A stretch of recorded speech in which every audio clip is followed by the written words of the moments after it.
What's up guys, Aerods here. Mabilis ang vlog lang guys, no? Share ko lang yung sa Y-Connect natin kay Aerox version 2 after 2 years. So 2 years na akong walang Y-Connect, no?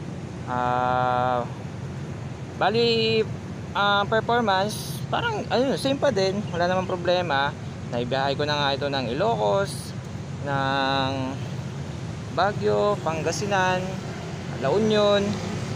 As of ngayon wala pa din problema. Kaya doon sa mga nagsabi na delikado mag-alis ng Y-Connect, hindi para sa akin hindi totoo yun, kasi na-experience ko naman na siya. 2 taon na akong walang Y-Connect, pero as of now same pa din naman yung performance, wala nang problema sa electrical, sa battery or kung ano-ano pa, goods pa din. Kaya para sa akin okay pa din na na okay lang naman na alisin si Y-Connect. Kasi nasubukan ko na, napatunayan ko naman na. Kaya sa mga nagbabalak na mag-alis ng Y-Connect kay Aerox version 2, walang problema. Kaya huwag kayong matakot guys, no? Para iwas din kayo lobat, lalo kung hindi nyo palaging nagagamit si Aerox nyo. Goods na goods pa rin siya. So yun lang guys, maraming salamat. Ride safe.